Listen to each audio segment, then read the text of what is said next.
September 1st, 1985, 1:05 a.m. In the control room of the research vessel Nora, a grainy black and white image appeared on the monitor. A metal cylinder, sitting on the ocean floor. 2.5 miles down, the cook ran to wake Dr. Robert Ballard. The words that would change history: "We found something." What the world was told: a dedicated scientist had finally discovered the Titanic after years of searching. The truth: it was all a lie. The real story. Ballard was on a top-secret Cold War mission to find 2 sunken nuclear submarines before the Soviets could get to them. The Titanic search was just his cover story. And for 30 years, his Navy made him keep that secret.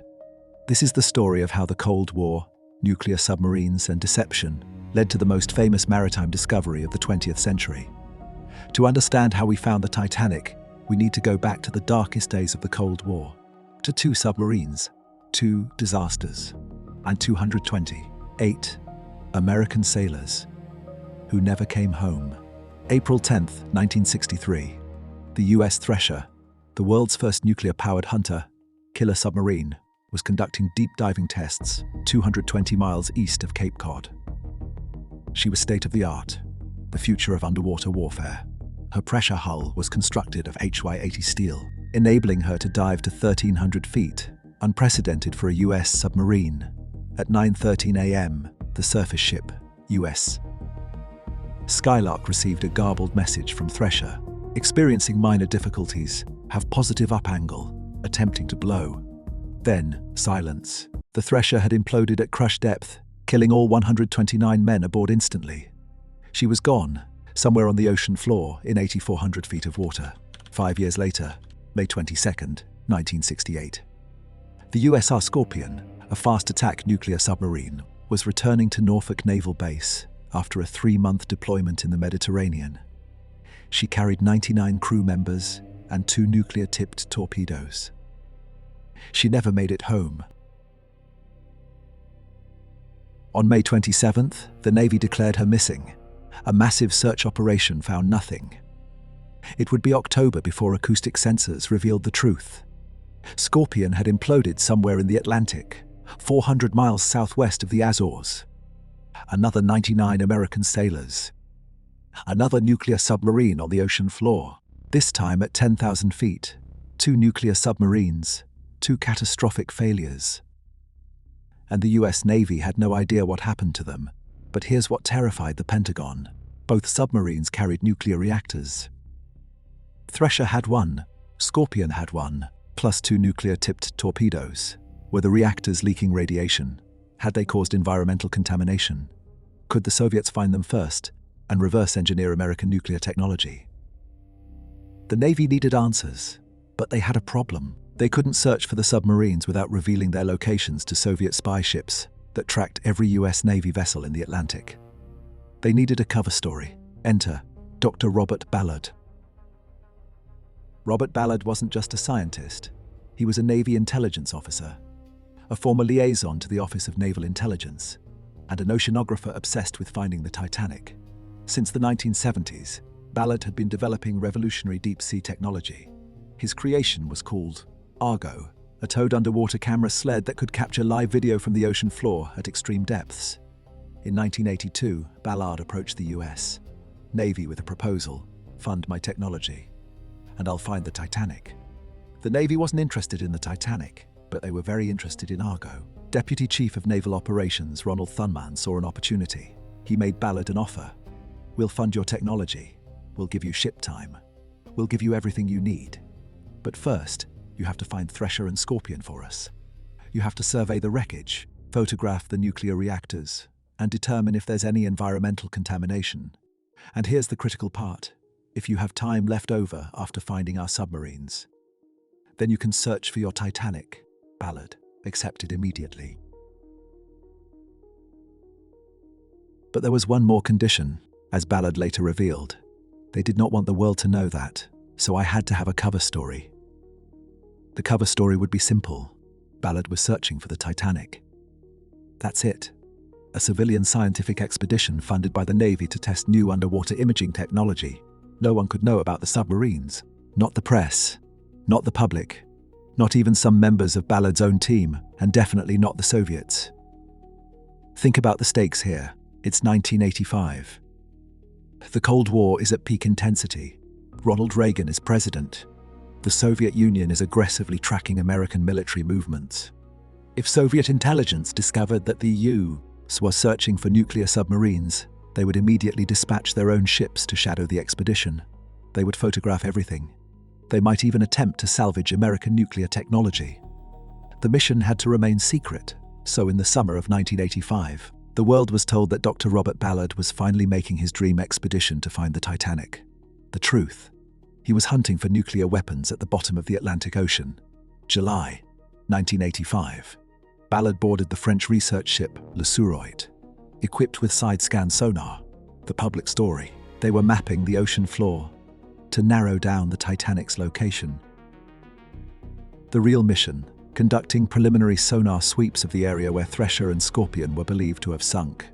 When the French ship was recalled, Ballard transferred to the Arvive Nord, the ship from Wood's Whole Oceanographic Institution. With him, the Argo imaging system, and a very specific set of classified coordinates. The Nord arrived on site on August 22, 1985. Argo was deployed into the darkness. Ballard and his team began searching for Thresher first. What they found changed everything.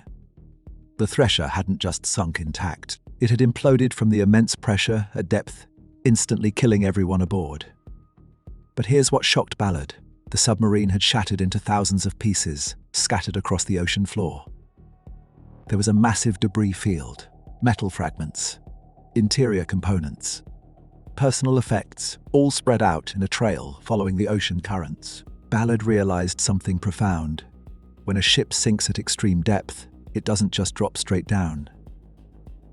It breaks apart, and the debris spreads out in a predictable pattern, determined by ocean currents and the weight of different objects. Heavy objects, like engines and boilers, sink quickly and land close together. Lighter objects, like wood, paper and clothing, drift with the currents and spread out over a wider area. If you follow the debris field, it leads you directly to the main wreckage. This was the lesson that would find the Titanic. Ballard moved on to Scorpion. Same story: catastrophic implosion, massive debris field. The nuclear reactors on both submarines appeared intact and stable. No environmental contamination detected. Mission accomplished. Ballard had given the Navy what they wanted. But now came the moment of truth. Did he have time left to search for the Titanic? August 27th. Ballard calculated the time remaining before Nora had to return to port. 12 days. He had 12 days to find a ship lost for 73 years. A ship countless expeditions had failed to locate. A ship resting somewhere in a search area of hundreds of square miles.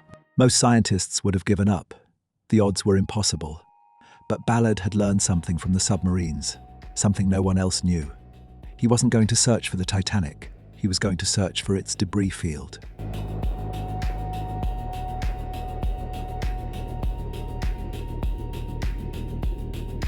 September 1st, 1985. 12:48 a.m. The Argo imaging system was making another pass across the seafloor. Most of the team was asleep. A skeleton crew of 4 people monitored the video feed, including a young engineer and the ship's cook. At 12:48, something appeared on the screen. A round metal object. Man-made, cylindrical. It looked like a boiler. The watch team stared at the screen. They couldn't believe what they were seeing. They dispatched the cook to wake Ballard. Ballard was reading in his cabin, still in his pajamas. The cook didn't even finish his sentence. As Ballard later recalled, "I literally put my flight suit over my pajamas, which I didn't take off for several days after that." He ran to the control room. On the monitor, unmistakably, a Titanic boiler. They'd found it. After 73 years, after 12 days of searching, in the final hours of their expedition, they'd found the Titanic. What happened next is remarkable. Ballard expected celebration, cheering, excitement. Instead, the room fell silent. As Ballard described it, "We realized we were dancing on someone's grave, and we were embarrassed." The mood, it was like someone took a wall switch and went click, and we became sober, calm. Respectful. They made a promise in that moment. Never take anything from the ship. Treat it with respect. but they couldn't celebrate publicly yet. They still had to maintain the cover story. The world couldn't know about the submarines. September 1st, 1985. Later that morning, news of the Titanic's discovery flashed around the world, headlines everywhere. Robert Ballard was an instant celebrity, the scientist who'd achieved the impossible. Reporters descended on Woods Hole. They wanted details. How did he find it? Why now? Was the Navy involved? And Ballard had to lie. The New York Times ran a story featuring quotes from Navy officials. Navy spokesman Captain Brent Baker stated the project was simply to test whether the oceanographic system worked. Dr. Robert Spindle, head of Woods Hole Ocean Engineering Department, told the Times there was nothing classified. Complete lies. All of it. For the next 3 decades, Ballard maintained the cover story. The Titanic discovery was presented as a purely scientific achievement, a lucky break for a determined oceanographer. Behind the scenes, the truth was classified. Ballard was bound by secrecy agreements with the US Navy. He couldn't reveal the real mission without Pentagon approval. It wasn't until 2008, 23 years later, that the Navy finally allowed Ballard to discuss the submarine mission publicly. And it wasn't until 2018 that the full details of the operation were declassified and confirmed. Today, Ballard speaks openly about the mission. There's even a National Geographic Museum exhibit about it. Finding Titanic, the secret mission. But here's what's fascinating. Ballard doesn't see it as deception. He sees it as opportunity, as he told CNN in 2018. When we found the Titanic, we naturally were very excited, because it was a tough job.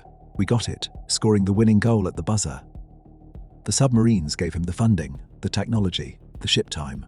Without them, he might never have found the Titanic. So what's the real story of how the Titanic was found? It's a story about Cold War espionage, about nuclear submarines lying on the ocean floor, about a government so desperate to keep secrets that they created an elaborate cover story involving the world's most famous shipwreck. It's about a scientist who made a deal with the US Navy. Find our submarines, and you can search for your dream. And it's about 12 days in August 1985, when Robert Ballard applied lessons learned from classified military missions to achieve what everyone thought was impossible. The Titanic's discovery wasn't just a triumph of science. It was the unintended consequence of Cold War paranoia, a military operation disguised as maritime archaeology. Thresher and Scorpion, 2 submarines and 228 American sailors, were the real mission. They gave Ballard the tools, the time, and the knowledge to find the Titanic. Without them, the world's most famous shipwreck might still be lost on the ocean floor. Today, the Thresher lies in 8,400 feet of water, off Cape Cod. The Scorpion rests at 10,000 feet in the Atlantic. Both are designated as war graves. No one is allowed to disturb them, and the Titanic, 2.5 miles down, visited by researchers and tourists, a monument discovered by accident during a mission that was never supposed to be about her at all. Sometimes, the greatest discoveries happen when we're looking for something else entirely.